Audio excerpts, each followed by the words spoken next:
I am wondering, the idea, because you pointed out that a lot of his popularity was due to his time slot, not necessarily because he was like a uniquely talented commenter.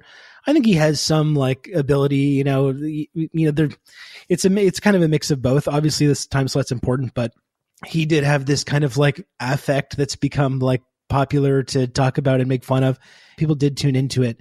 I'm wondering if you think they have anyone on the bench that can really step into that role. Like, is it just a matter of the next like empty suit or walking haircut, like Jesse Waters or whoever, just like stepping into that role with the same writing and the same staff? Is he going to be able to pull off the same level of sort of cultural significance that Tucker did?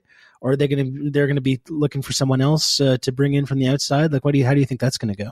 I mean, logically, if they had to choose someone right now, I think they'd go, Jesse Waters, because he's the next hour up.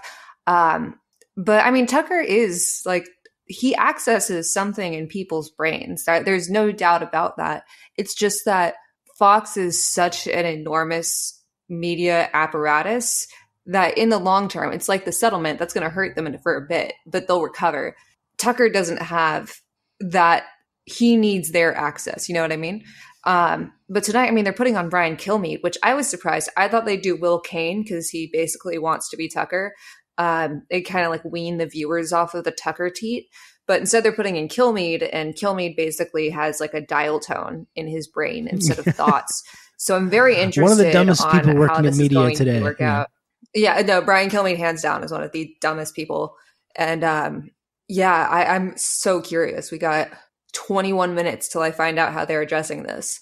And they're calling it Fox News Tonight. And I know we're going to get a week with Tulsi Gabbard. I'm dreading that. She's bad at being a host. Tucker accesses something, like he needs them, but Tulsi, she's not even a good host. Hegseth, maybe. Yeah, they got a lot of white men that can do stuff. The Trey Gowdy week will be rough. Those are always rough when they were doing rotating hosts for 7 p.m. They just got rid of Bongino as well. Oh my God, yes. Oh, I'm so glad about that. He had a big show on Fox Nation. It feels like they're just ditching Fox Nation, which is a shame because they have so much good programming, like Castles USA. Who doesn't love Castles USA? Don't the Duck Dynasty guys have a show on Fox Nation? Yeah, they also have Duck Dynasty and then Duck Dynasty with metal detectors and then a bunch of clips from Duck Dynasty. They also presented at the Fox Nation Patriot Awards last year, and one of them was very clearly, did not win. We were a nominee, but maybe next year. So we're hoping to bring it home next year. I was mad I didn't get Most Valuable Patriot or Awesome Patriot Badass or Number One Patriot. I didn't get, and those are all real awards, and I didn't get any of them. It's disgusting. It's rigged. It's rigged. Badass Patriot. Stop the count. Yeah. All right. Pete Hegseth got that. He got it in his camo suit. Year. Thank you. Oh, that rules. I love it. They're just doing just the laziest low-hanging fruit type of like Americana pandering. Sponsored by Golden Corral. I'm not fucking kidding. Like, I'm not going to knock like low cost like food options for people, but if they're, if a food company was going to sponsor the Patriot Awards, who better than Golden Corral, honestly? Yeah, that's what I'm saying. There are plenty. Also, if we're talking about low cost food options, there are plenty that are not Golden Corral. Yes, absolutely. We can stand things that aren't Golden Corral here. That's so perfect. But let's get into, you mentioned Dan Bongino's also out.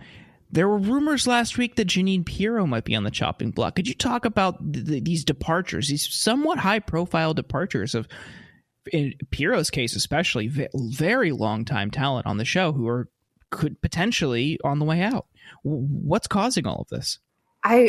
It's kind of unclear. I don't know if it's the negotiating of like the cable contracts and, just with the Dominion settlement, the timing, there's so many things going on that it's just kind of unclear. And I mean, it sounded last week, some people were reporting like Jeanine's going to be fired in 2 hours, and she was on TV today. So I'm really interested when the dust settles to kind of get some more tea on what's happening here. Someone's got to spill it, right? Yeah, I wonder if this is a case of new CEO Kendall Roy is finally asserting himself and taking it into a more woke direction.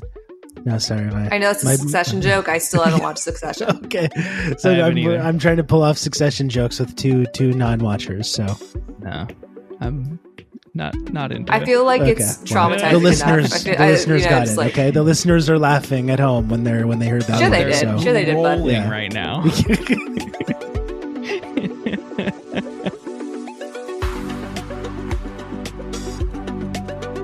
Thank you for listening to this sample of the Insurgents podcast. To hear the rest of this episode and for more bonus content, please subscribe at theinsurgents.substack.com.